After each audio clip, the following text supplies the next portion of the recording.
Hey guys, Assalamu alaikum. Welcome back another video of .it solution. So আজকে আমরা দেখব যে কিভাবে কাস্টম ডোমেইন আমরা আমাদের ব্লগ পোস্টে বা ব্লগারে আমরা অ্যাড করব। সো চলুন দেখা যাক। তো আমরা ফার্স্ট অফ অল ব্লগারটা ওপেন করে নিই। তো ব্লগার ওপেন করলে আসলে ব্লগারে কি হয়, ব্লগারে যখন আমরা একটা জিমেইল আপনার দিয়ে সাইন আপ করি তখন ব্লগারে অটোমেটিক আমাদের ওই জিমেইলের যে নামটা থাকে সেই নাম অনুযায়ী একটা আপনার ব্লগার আপনার যে অ্যাড্রেস সেটা ক্রিয়েট করে ফেলে, যেমন dongon.blogpost.com। মূলত ওদের যে সাব নেমটা থাকবে এটা সবসময় থেকেই যাবে যে blogpost.com, সাথে এটা অ্যাড হবে। সো আমরা চাচ্ছি যে এখানে শুধু আমাদের নামটাই হোক, অন্য কোনো কিছু থাকবে না। সো সেটার জন্য আমরা ফার্স্ট অফ অল সেটিংয়ে যাব। সেটিং থেকে নিচে যাবেন, নিচে গিয়ে দেখবেন যে পাবলিক। তো পাবলিশে এখানে আপনি পাবলিশিংয়ে কি পাবেন, ব্লগ অ্যাড্রেস। সো এখন যে অ্যাড্রেসটা আছে এটা চাইলে আপনি এডিট করতে পারবেন, সাথে এটা কিন্তু থেকেই যাবে। বাট আমরা চাচ্ছি কাস্টম ডোমেইন অ্যাড করতে। সো কাস্টম ডোমেইন অ্যাড করা লাগবে। সো কাস্টম ডোমেইন অ্যাড করার জন্য আমাদের যে কাস্টম ডোমেইনটা আছে, সো www কিন্তু না দিলে হবে না, এটা কিন্তু দেয়াই লাগবে, ঠিক আছে। So rangon.xyz। সো আমরা এটা আমরা অ্যাড করব। সো এটা অ্যাড করতে গেলে এরপর আপনার যেটা আসবে আমাদের কিছু আপনার ডিএনএস ম্যানেজমেন্টের কিছু সিনেম, তারপরে এরে কোড অ্যাড করা লাগবে। সেটার জন্য আমরা এখন চলে যাব আমাদের আপনার ডোমেইন অপশনে। সো ডোমেইন যে আমাদের যেখান থেকে নিয়ে আসা আমরা সেখানে চলে গেলাম ডোমেইন ম্যানেজমেন্টে।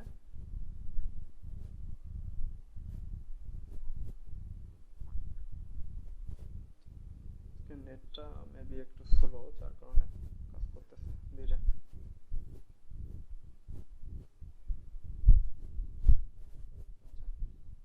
চলে আসছে। সো আমরা আমাদের ডোমেইন অপশনে যাই। ডোমেইন এরিয়া, এখানে ডোমেইনের মূলত আপনার যতগুলো ডোমেইন থাকবে একটা করে লিস্ট থাকবে। সো আমরা এখান থেকে আমাদের যে ডোমেইন সেটা যেটা লাগবে সেটার উপর ক্লিক করলাম।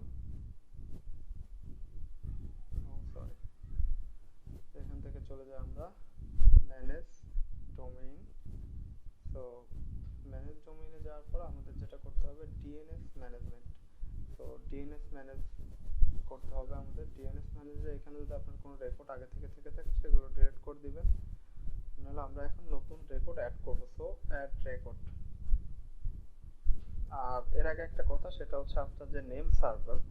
সো নেম সার্ভারটা কিন্তু আপনার মেইনলি একটা ব্যাপার যে নেম সার্ভারটা আপনার কি হবে। সো নেম সার্ভারটা আপনার বাই ডিফল্ট থাকতে হবে, ঠিক আছে। বাই ডিফল্ট যদি নেম সার্ভার না থাকে তাহলে কিন্তু এটা কাজ করবে না।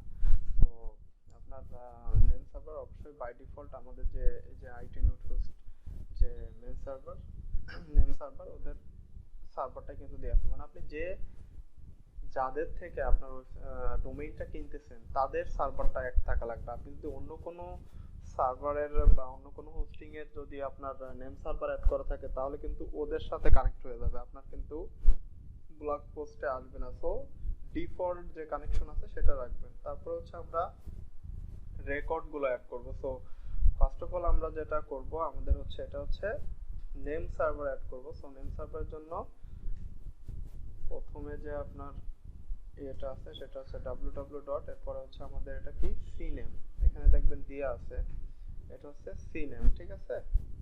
তো আমরা সিনেম অ্যাড করতেছি। এরপর সিনেমের যে এটা আপনার অ্যাড্রেস, সেই অ্যাড্রেসটা আমরা এখানে দিব, সিনেম অ্যাড্রেস দিয়ে। আর টিটিএল এটা বাই ডিফল্ট যেটা আছে সেটা থাকবে। তো অ্যাড দিয়ে দিই। এরপরে সেকেন্ডটা।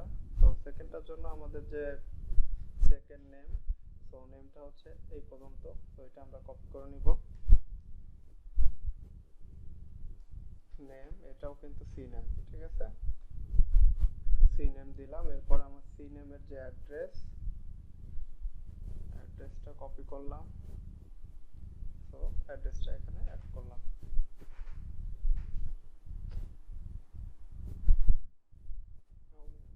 নামটা হয়তো কখনো মিসিং হয়েছে, মিসিং কোনটা হলো।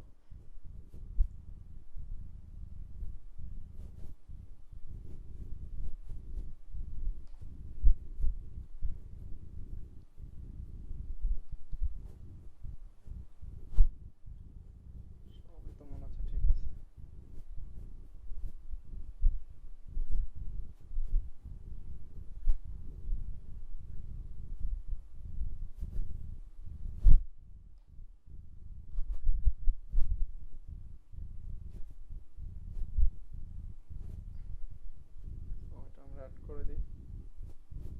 আচ্ছা এবার অ্যাড হয়েছে। তো এরপরে যেটা আছে যে আপনার এখানে সি আসছে, তো সির জন্য আমরা এই যে লিংকটা আছে সেই লিংকটা আমরা কপি করব বা এখান থেকে লিংকটা আমরা ওপেন করব। তো লিংকে ওপেন করলে আপনারা এখানে দেখবেন যে আরো 4টা এ রেকর্ড অ্যাড করা লাগবে। তো আমরা এখন হচ্ছে এ রেকর্ড গুলো অ্যাড করব। তো এ রেকর্ডের অ্যাড করতে গেলে আরেকটা ব্যাপার লক্ষ্য করবেন যে আমরা আসলে এ রেকর্ডের নেম কি দিব। নেমের ক্ষেত্রে আমাদের দিতে হবে হচ্ছে বাই ডিফল্ট আপনারা চাইলে আপনাদের ওয়েবসাইটের অ্যাড্রেসটা দিতে পারেন rangon.xyz, বা আপনি চাইলে @ দিতে পারেন। তো আমরা দিয়ে করি। আর এটা মনে রাখবেন এটা হচ্ছে এ রেকর্ড। সো আমাকে হচ্ছে এ রেকর্ড অ্যাড করতে হবে। সো আমরা এ রেকর্ড অ্যাড করতেছি। ফার্স্ট যে আমাদের এ রেকর্ড ভ্যালু অ্যাড্রেস, তো আমরা অ্যাড্রেসটা দিয়ে দিলাম। এরপরে হচ্ছে সেকেন্ডটা, তো সেকেন্ডটার জন্য আবার সেম ভাবে এটা হচ্ছে এটা হচ্ছে এ রেকর্ড, এটা হচ্ছে অ্যাড্রেস। তো এইভাবে আমাদের 4টা এ রেকর্ডই অ্যাড করা লাগবে। তো এ রেকর্ড,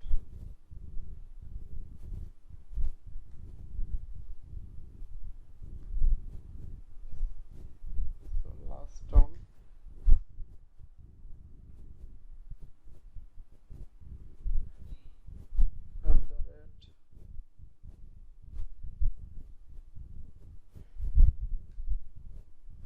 যদিও আপনি যখন একটা আপনার হোস্টিং সার্ভার অ্যাড করবেন তখন কিন্তু এত কিছু অ্যাড করা লাগবে না। জাস্ট শুধু আপনি নেম সার্ভার, এই দুইটা name server on two DNS name server দুইটা অ্যাড করে দিলে আপনার আর কিছু লাগবে না, এত এইসব অ্যাড করা লাগবে না। বাট আপনি যখন গুগল সার্ভারে ইউজ করতে যাচ্ছেন তখন আপনার এই বিষয়গুলো লাগতেছে। আমরা এটা এখন সেভ চেঞ্জ করে দিই। এরপরে আমরা একবার দেখি যে আসলে আমাদের যে ইয়েটা আছে, নেম সার্ভারটা আছে, নেম সার্ভারটার কি অবস্থা। নেম সার্ভারটা একটু আপনাদেরকে দেখে নিয়েছি। সো নেম সার্ভারে আমরা যাই। তো নেম সার্ভারে যেটা আছে হচ্ছে এই যে দেখেন নেম সার্ভার কিন্তু আমাদের অন্য একটা দেয়া, যে গুগলের একটা দিছিলাম। সো আমাদের যে ডিএনএস, এই আইটি নোট হোস্ট ডোমেইন, যেটা ডোমেইনের যে ডিএনএস সেটা আমরা এখন সেভ করে দিই। এটা না থাকলে কিন্তু আমাদের হবে না, ঠিক আছে। তো এখানে স্কেল ডাউন করে আপনারা এদের অফিসিয়ালটা অ্যাড করে দিবেন। আচ্ছা ডিএনএস ম্যানেজমেন্টের আমাদের মোটামুটি কাজ শেষ।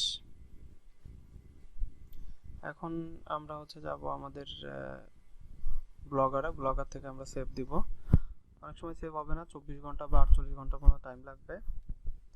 দেন সেভ হওয়ার পরে আমরা হচ্ছে দেখেন কাস্টম ডোমেইন নেমটা রঙন হয়ে গেছে। সো আমরা এখানে এখন আমাদের যে ভিউ ওয়েবসাইট আছে, ভিউ ব্লগ আছে, সেখানে আমরা ক্লিক করি। দেন দেখেন rangon.blogpost থেকে এখন রিডাইরেক্ট হয়ে rangon.xyz এ চলে আসে। এখানে কিন্তু অনেকগুলো ইরর আপনার আসতেছে। সো ইরর গুলো ফিক্স করার জন্য আমাদের নিচে যেতে হবে। এখানে দেখেন রিডাইরেক্ট ডোমেইন, সো আমাদের ডোমেইনটাকে রিডাইরেক্ট করে দিতে হবে, ঠিক আছে। দেন রিডাইরেক্ট করার পরেও আপনি করে দেখেন এখনো হচ্ছে না। এরপরে আপনি হচ্ছে https যেটা আপনার সিকিউর যে এটা আছে সেটা আপনার অন করে দেন। আর দেন আপনার এখন যখন ওই সার্ভিসগুলো ওপেন হয়ে যাবে, মানে আমরা যে সিনেম তারপরে এনএম এগুলো ওপেন করলাম, এগুলো হয়তো বা কোনো একটা বা কোনো কয়েকটা এখনো আপনার অ্যাক্টিভ হয় নাই, যার কারণে আমাদের ওয়েবসাইটটা এখনো শো করতেছে না, ঠিক আছে। সো আমরা চলুন গিয়ে দেখেই আসি যে আসলে কতগুলো অ্যাক্টিভ হয়েছে আর কতগুলো অ্যাক্টিভ হয় নাই। এরপর হচ্ছে গুগলে গিয়ে আপনি ডিএনএস চেক নামে সার্চ দিবেন। সো ডিএনএস চেকার আপনার .com একটা ওয়েবসাইট .org এটাতে নিয়ে আসবে। সো দেন এখানে হচ্ছে আপনাদের যে ওয়েবসাইটের নাম rangon.xy টাইপ, এখানে টাইপগুলো আইয়ে দিয়ে আছে। আমরা এটা দেখি, এখানে দেখেন আপনার এখনো বাকিই আছে। আচ্ছা সরি, ওখানে নামটা নেয় নাই। এখানে দেখেন যে আমাদের অনেকগুলো অলরেডি অ্যাক্টিভ হয়ে গেছে, আরও কিছু কিছু আছে। এই যে উপরেরটা ঘুরতেছে, দুইটা, এই পাশে তিনটা, একটা, 7টা, 8টা, 9টা, 10টা, 11টা। এখনো 11টা সার্ভিস এখনো আপনার অ্যাভেলেবেলই হয় নাই আমাদের জন্য, ঠিক আছে। এর মধ্যে কিন্তু বাংলাদেশটাও আছে, যার কারণে হচ্ছে আমাদের আমরা বাংলাদেশ থেকে এখন ইউজ করতে পারতেছি না। সো দেন সিনেমটা দেখি, সিনেম তো সিনেম তো একটাও হয় না এখনো। যাই হোক, এখানে কিন্তু আপনার 48 ঘন্টার মতো টাইম লাগে। ওই দেখেন নিচে লিখে দিয়েছে যে 48 ঘন্টা লাগবে। মানে এটা সেট আপ হতে একবার চেঞ্জ করলে দেন ওইটা আপলোড হইতে বা অ্যাক্টিভ হইতে 48 ঘন্টার মতো টাইম লাগে। সো এখন আসলে আমাদের ওয়েট করা ছাড়া আর কোনো কাজই নাই, ঠিক আছে। সো আজকের মতো এটুকুই। আসলে মূলত আমাদের কাজ কিন্তু শেষ, ঠিক আছে। কারণ এই যে আমরা যেভাবে অ্যাড করলাম এইভাবে মূলত অ্যাড করতে হবে। অ্যাড করার পরে আপনি যখন এই যে কাজগুলো হচ্ছে না সেটা হচ্ছে অ্যাক্টিভেশনের কারণে। আর অ্যাক্টিভেশনের জন্য অবশ্যই আপনাকে মিনিমাম 2 ঘন্টা, 3 ঘন্টা বা 5 ঘন্টা ওয়েট করতে হতে পারে। এমনকি বেশিও হতে পারে, যে একদিন 24 ঘন্টা বা তারও বেশি 30 ঘন্টা এটাও লাগতে পারে। যেহেতু ওরা বলে দিয়েছে ওদের 48 ঘন্টা পর্যন্ত টাইম সময় দিতে হবে, 48 ঘন্টার মধ্যে এটা ফিক্স করে দিবে ওরা, ঠিক আছে। সো আজকের মতো এখানেই শেষ করছি আমরা।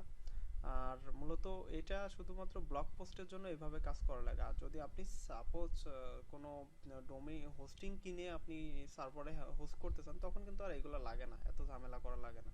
শুধু ব্লগ পোস্টের জন্য এত ঝামেলা করা লাগে। So take care, bye bye, tata.